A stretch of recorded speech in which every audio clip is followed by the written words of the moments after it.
Hello friends, welcome back to Bharati Vantalu. Bharati వంటల్లో ఈరోజు recipe వచ్చేసి స్నాక్స్ రెసిపీ. ఈవినింగ్ ఇలా అటుకుల మిక్చర్ చేసుకుని ఈవినింగ్ తిన్నామంటే సూపర్గా ఉంటుంది. పిల్లలు కూడా ఎంజాయ్ చేసుకుంటూ తింటారు, చాలా బాగుంటుంది. ఇన్ని చేసామా 5 నిమిషాల్లో అయిపోతాయి, అంత టేస్టీగా ఉంటాయి. అసలు చాలా అంటే చాలా బాగుంటాయి, కరకరలాడుతూ. మరెందుకు కాలుష్యం డేట్ చేయకుండా అటుకుల మిక్చర్ని సింపుల్గా ఈజీగా ఎలా చేయాలో చూసేద్దాం రండి. మరి ముందుగా స్టవ్ వెలిగించి ఒక కడాయి పెట్టుకొని అందులో డీప్ ఫ్రైకి సరిపడా ఆయిల్ వేసుకోండి. మరీ ఎక్కువగా ఆయిల్ని వేయకండి, ఆయిల్ కాస్త తక్కువగానే వేసుకోండి. ఇలా ఆయిల్ వేసి అటుకులు కొన్ని వేసి చూడండి. ఆయిల్ వేడెక్కిందా లేదా తెలుసుకోవడానికి కొన్ని అటుకులు వేయండి. అటుకులు వేయగానే పైకి తేలాలి వెంటనే, అప్పుడు కరెక్ట్గా పర్ఫెక్ట్గా ఆయిల్ వేడైనట్టు. ఇలా వేడైనప్పుడే అటుకుల్ని వేసుకోండి. నేను దొడ్డ అటుకుల్ని తీసుకున్నాను, 2 కప్పుల దొడ్డ అటుకుల్ని తీసుకున్నాం. మనం అటుకులు ఉప్మా చేసుకుంటాం చూడండి, ఆ అటుకుల్ని తీసుకోండి. సన్న అటుకులు అసలు తీసుకోకండి. సన్న అటుకులు తీసుకుంటే కరెక్ట్గా రాదు, ఆయిల్ బాగా పీల్చేస్తుంది. ఇలా దొడ్డ అటుకులు తీసుకున్నామంటే ఆయిల్ అసలు పీల్చకుండా సూపర్గా వస్తాయి. ఇలా 2 కప్పుల దొడ్డ అటుకుల్ని తీసుకొని ఆయిల్ ఇలా వేడెక్కాక కొద్దిగా వేసుకోండి, ఎక్కువగా వేయకండి. చూడండి, ఇలా వేగానే పైనకి వచ్చేసాయి తెల్లగా. ఇలా బాగా వేగిపోయి అటుకులు బాగా వేగిపోయాయి చూడండి. ఇలా స్టవ్ని సిమ్లో పెట్టి మాత్రమే వేసుకోండి. ఆయిల్ని బాగా వేడి చేసి స్టవ్ని సిమ్లో పెట్టి అటుకుల్ని వేసి వేయించుకోండి.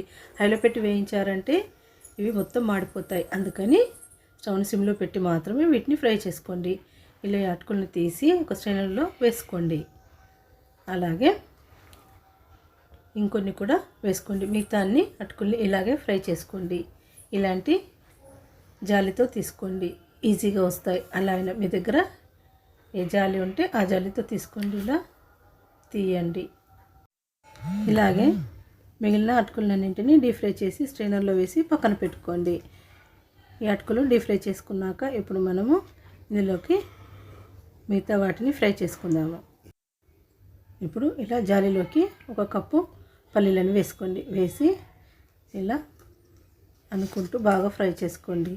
డైరెక్ట్ ఆయిల్లో వేయకండి, ఇలా జాలీలో వేసి మాత్రమే వీటిని ఫ్రై చేసుకోండి. అప్పుడు ఆయిల్ ఎక్కువగా పట్టకుండా బాగా ఫ్రై అవుతాయి. చూడండి, బాగా ఫ్రై అయ్యాయి. ఇలా ఫ్రై అయిన పల్లీలని ఒక ప్లేట్లోకి వేసేసుకోండి.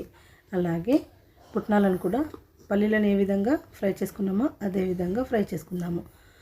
పుట్నాలు ఎక్కువగా ఫ్రై అవ్వాల్సిన అవసరం లేదు, ఇవి ఆల్రెడీ వేయించినవి ఉంటాయి కాబట్టి కాస్త ఫ్రై చేసుకుంటే సరిపోతుంది. వేగిన ఈ పుట్నాలను కూడా అదే ప్లేట్లోకి వేసుకుందాం, పల్లీలు వేసుకున్న ప్లేట్లోకి. అలాగే ఎండు కొబ్బరిని చిన్న ముక్కలుగా కొన్ని వేసుకోండి. 1/4 కప్పు ఎండు కొబ్బరిని వేసుకోండి, చిన్న ముక్కల్ని వేసి అలాగే జాలిలో వేసి వీటిని కూడా ఫ్రై చేసుకోండి. మీకు ఇంకా కావలిస్తే కొబ్బరి ముక్కల్ని ఎక్కువగా వేసుకోండి, చాలా బాగుంటాయి. టేస్ట్ మాత్రం అవసరం అండి.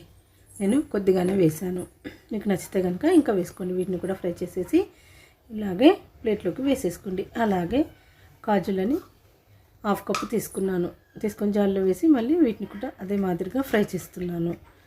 వీటిని కూడా బాగా ఫ్రై చేసేసుకొని ప్లేట్లోకి వేసేసుకోండి, అదే ప్లేట్లోకి వేసేసుకోండి. అలాగే బాదాంలు కూడా కావాలనుకుంటే ఫ్రై చేసి వేసుకోండి, అవి కూడా చాలా బాగుంటాయి. ఇలా ప్లేట్లోకి వేసేసుకోండి. అలాగే మళ్ళీ ఇదే జాలిలోకి శుభ్రంగా కడిగి తుడిచిపెట్టుకున్న కరివేపాకును వేసుకోండి. అలాగే తడిగా వేయకండి, కాస్త తుడిచి ఆరబెట్టుకొని వేసుకోండి. కరివేపాకు ఎంత ఎక్కువగా వేసుకుంటే అంత బాగుంటుంది, చిటపట్లాడుతుంది. చూడండి, కాస్త జాగ్రత్తగా ఫ్రై చేసుకోండి. వీటిని కూడా బాగా ఫ్రై చేసేసుకొని ఇందులో వేసేసుకోండి.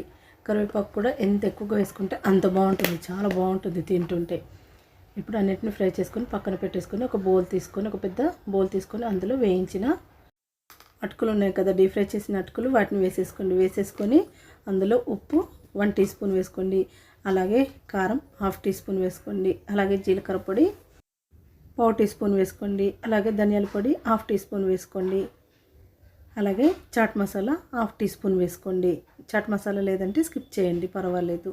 చాట్ మసాలా వేసుకుంటే చాలా బాగుంటుంది, అందుకని నేను చాట్ మసాలా వేసాను. వీటన్నిటిని వేసి ఇలా స్పూన్తో ఒకసారి బాగా కలపేసేయండి.